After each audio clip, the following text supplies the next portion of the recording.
You're listening to Turn the Page, the Indie Book Podcast, your go-to destination for celebrating indie books and the creative authors behind them. I'm your host, Kay, and in each episode I'll be shining a spotlight on phenomenal indie books, chatting with talented indie authors, and offering you a peek behind the self-publishing curtain. Don't miss out, hit that subscribe button now to ensure you never miss an episode, and get ready to meet your next favourite indie book as we turn the page together. Welcome back to Turn the Page, the Indie Book Podcast. It's been a little while, about 2 months actually, since the last episode. I'll explain why in a minute, but I'm so glad to be here with you all again to talk about all things indie books.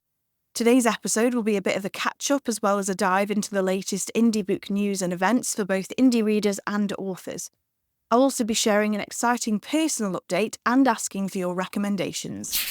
So, first things first, where the bloody hell have I been?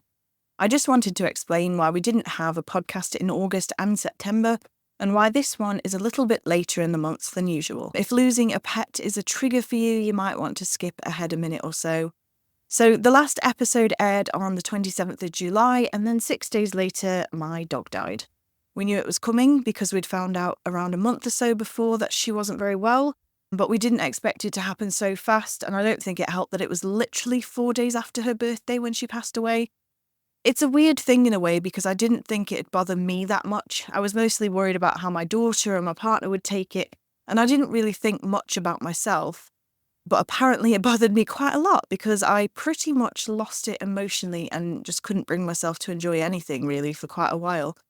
I know some people will think, oh, it was just a dog, but honestly, we'd had her from 8 weeks old until just over 11 years, and she was amazing. She was our best friend, my reading buddy, and she kept me company whenever my partner was away or while I was working. So everything's felt pretty crap, and I just didn't have it in me to read, write, never mind podcast. For everyone who's ever lost a pet and felt too sad to do anything, even get out of bed in the morning, I really get it. So that's the reason why August and September had no podcast and why this one is so late, because I'm only just starting to feel okay enough to enjoy reading and writing and podcasting again. So while I won't have tons of book recommendations for you this month, I'd still have a lot for us to catch up on and dig into. So moving on to things that are much less sad, over the last couple of weeks I've been working hard on my debut short story collection. While it's been a difficult few months, I've also found a really amazing creative escape through Dungeons & Dragons. I've started to DM a couple of games for friends and family, and it's done wonders for my creativity and mental health lately. It's just such a fun escape from the real world, something obviously that reading normally gives me, but I've found it through playing this game. And if you like D&D, I'd also highly recommend the Legends of Vox Machina show on Amazon Prime. It's so much fun. I've literally just finished watching season 3 and already want to go back and rewatch all 3 seasons again. You don't have to be into D&D to enjoy it. It's just a really great show that does some amazing things with the fantasy landscape and the characters, especially the dragons. They're some of the best I've ever seen, so I do think you should go and check that out. So let's jump into episode 7 with a big announcement. With Halloween just around the corner, I am thrilled to announce that my debut short story collection, Spellbound, will be releasing on Halloween, so the 31st of October. Is it obvious that as a teen I was obsessed with Charmed and Buffy the Vampire Slayer, and that The Crow was one of my all-time favourite movies? I don't really celebrate Halloween now, but still love the whole paranormal, supernatural aesthetic, and so couldn't resist making Halloween the release date for the Spellbound ebook. The print book will release a short while afterwards, as I need to wait for the paperback proofs to come through first. I'm so excited for those, but I didn't want to push back the ebook release date. Spellbound is a collection of 10 short stories, all featuring various elements of magic, whether that be witches, werewolves and vampires, or haunted houses and bizarrely magical trees. You will have to read it to find out what that one is about and why I cried while writing it. So yeah, just be warned. Some of the stories are around 1 to 1,500 words, though I think 1 or 2 are a little bit longer than that. And they're very character-driven stories that are then mixed in with some much shorter pieces of flash fiction, which are more atmospheric and kind of set that supernatural, paranormal, almost spooky tone as well. I've been working on this collection for quite a few months now, somewhere between 4 and 6. I released it on Wattpad a while back and it had some really great feedback there.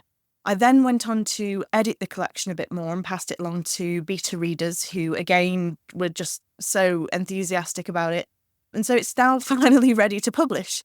I am beyond terrified. This is the first thing that I have ever properly, she says with air quotes, published.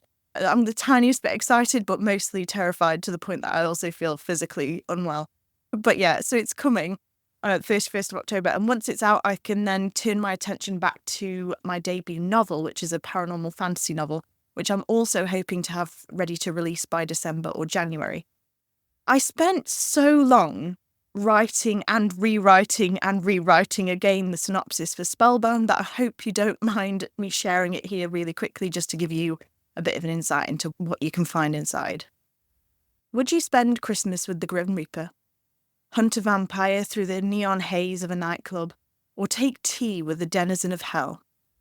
In Spellbound, K.M. Weston's debut collection of 10 standalone fantasy stories and flash fiction, magic pulses through every page, exploring cozy fantasy, magical realism, and paranormal fantasy. Discover what happens when a speed dating agency opens its doors to the supernatural, or when an old witch's revenge delivers unexpected results. Each story invites you to lose yourself in magical twists and turns, from whimsical encounters to darkly magical moments that linger long after the final page. Interspersed with emotional flash fiction, Spellbound introduces a vibrant cast of characters whose lives are forever changed, for better or worse, by the caress of magic. Okay, that's it for the self-promo. That was really awkward, other than to say that Spellbound, a fantasy short story collection, releases in ebook on the 31st of October 2024. It'll be available for 99 pence or 99 cents wherever you are in the world, and available from Amazon to begin with other retailers to follow. If you listened to the last episode, you might also remember I mentioned a short story that I'd hoped to submit to the Indie Bites anthology. Sadly, I didn't manage to get it in before the deadline for all of the reasons already mentioned, but I'm happy to say that it seems to be growing into a project of its own and shaping up to be a novella, which has surprised me a little bit, which I'll be releasing myself once it's finished. It's turning out to be a really fun, cozy fantasy-style story about an unwilling necromancer, so I'm looking forward to bringing that one to you sometime in the near future. All right, let's dive into some recent reading and indie book news that's caught my attention lately. First up were a couple of articles I saw that talked about bookshops being cool again, which is great on one hand. I absolutely love a good bookshop, but also that no one's reading because we're too busy on our phones. Again, picture those air quotes there. I found this one a bit bizarre and frankly quite snobby. They do know that reading apps exist, right? Like, we read on our phones all the time. I certainly do. But onto the bookshops bit. Bookshops are awesome. I love them. I'm extremely lucky to have 3 bookshops in my hometown, 2 of which are indie bookshops. One is a Waterstones. We also then have loads of charity bookshops as well. So one of my favourite things to do is head to those shops and browse the shelves, though I'm always more inclined to spend money at the 2 indie bookshops than the chain one. And the charity shops are also great places to find unexpected gems. I remember a little while ago, although saying that it was probably a few years ago now, Sophie, my sister, and I, we went and had a day out just trawling all of the bookshops. It was like a pub crawl, but for books. And then just spent an absolute crazy amount of time finding all of these bargains and all of these hidden gems. So yeah, that was really great and is always one of my favourite things to do. But one of the big problems I have with bookshops is how difficult it is for indie authors to get their books inside. Some bookshops won't stock indie authors, period. And with others, you have to jump through a lot of hoops to even be considered. I know that one of my local bookstores does a fantastic job of supporting indie authors, particularly local ones, by hosting signings, events, and stocking indie books. But I really wish that more indie bookstores and chain stores would do this too. If you know of a great indie bookstore that really supports indie authors, please let me know. The next thing I wanted to talk about was Amazon's new Kindle announcements, which sparked a debate I saw on a Facebook reading group I'm in, where the discussion was around people not using Amazon to buy ebooks because, and I quote, "you never own the books." And on one hand, this is true. Yes, if you buy a book from Amazon and Amazon then, for whatever reason, closes your Kindle account, you could lose access to the book too. It's the same with Apple Books, Kobo, wherever you get your ebooks. unless you buy the files direct from the author. So that's one thing that indie authors are doing to help combat this by selling their books directly from their websites and then sending out the digital file to the reader, which you can then easily add to your devices. This way you've purchased and own that file. Buying direct from authors is also a really great way to support them, as they don't lose any royalties to Amazon or other retailers and distributors. My big issue, though, with the debate I saw was how many people who said, "This is why I won't buy ebooks," or "I'm not going to buy ebooks anymore." I mean, do you know how damaging that would be for indie authors? Amazon, as much as we might not particularly like all they do, and as much as they can certainly cause trouble for indie authors, they're one of the biggest ways to get noticed as an indie author. And as I've already said, indies already feel pretty pushed out when it comes to brick and mortar bookstores. If you take away ebook stores too, we're going to struggle even more to get noticed. For readers, it's pretty privileged also to be able to say, "Oh, I'm going to buy everything in physical format from a bookstore." That's great for you if you can afford it, but a lot of readers can't. And it's often exponentially cheaper to buy, or rent if you like, an ebook than it is to buy a physical book. So that's just something to think about, and I'd love to hear your thoughts on that as well. Again, I'll give out the email at the end of the episode. On to some more exciting things now. The awards voting for the Indieverse Book Awards is opening up soon from the 1st to the 10th of November. I spoke with Indieverse Awards founder and creator Christina Carmela in episode 3 of the podcast, where she explained what the Indieverse Book Awards are and how readers and authors can take part. So feel free to check that out and then go ahead and cast your votes for your favourite indie books, authors and creators during the voting period. It's a really great awards programme, and it's very reader focused with lots of prizes and different ways to get involved. So it's a fantastic way to show your support for the indie author community and just get involved and make other indie reader friends as well. A couple of weeks ago, I also had the pleasure of attending SelfPubCon 24, a 24-hour online conference for indie authors. It runs annually, and disclaimer, I do work with the team who organise it, and it's such an amazing font of knowledge and expertise on indie publishing, and it's completely free to access for the whole weekend when it runs. This year, the theme was publishing for profit, not something I've hugely thought about as a very new author, as my main goal right now is just writing my books and getting them out there. But there was a lot of great information here, even for someone like me, including things like how to find and work with book influencers, how to showcase your book through public speaking like podcast appearances, and how to use stories in your marketing, which is something that I'm really interested in. There were also really great panels from Amazon, Ingram Spark, and Readsy, giving a sort of in-depth insight for indie authors in how to make more money using those platforms. So if you're an indie author, I'd recommend taking a look next year to see what advice and tips you can pick up. As I said, it runs annually every October. Moving on to a few things now that are on the horizon. I've set my sister Sophie, who primarily reads traditionally published books, a challenge to read as many indie books as possible between now and Christmas. She'll then be coming along for a special episode to chat about what she's been reading and her thoughts on indie books, and whether she'll read more in future. We'll hopefully also have some gift recommendations for those who are looking to buy indie books for Christmas and birthdays and that kind of thing. Next month, I'll be heading up to York for a much-needed family weekend away. I'm looking forward to all of the spooky autumnal vibes, and I would love any and all recommendations that you have for bookshops, literary sites, and even cosy reading spots that I should visit while I'm there. So I'm only there for 2 days. I come back on the Monday. So if you have a favourite spot in York that I should check out, please let me know.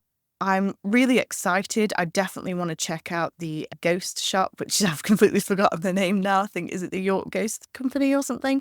There's a few little things that I've seen, but I really want to pack in as much as possible. That's sort of bookish and, just lots of fun. And I will share with you what I've discovered on my travels in the next episode. Of course, I couldn't finish an episode without sharing what I've been reading. And also sharing a few new indie books on my TBR. I haven't read a lot lately just because of all the stuff I've already mentioned, but I am around a third of the way through The Demon of Elderstay by I.R. Ribbon, which was just released, I think, this week or last week.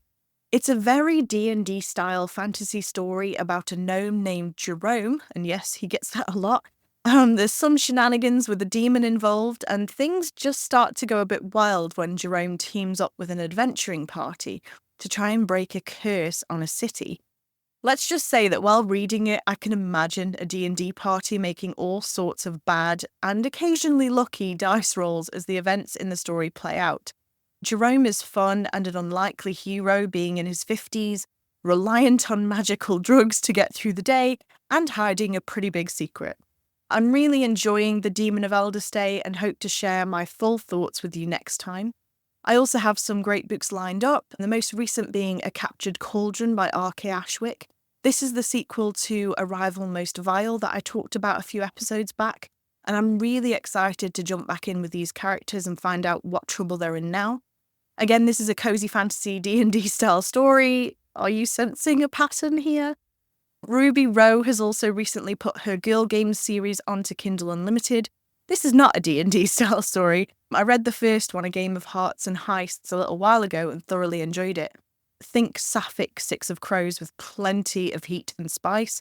The next book is based in the same world but focuses on a different couple, so I'm looking forward to jumping back in there.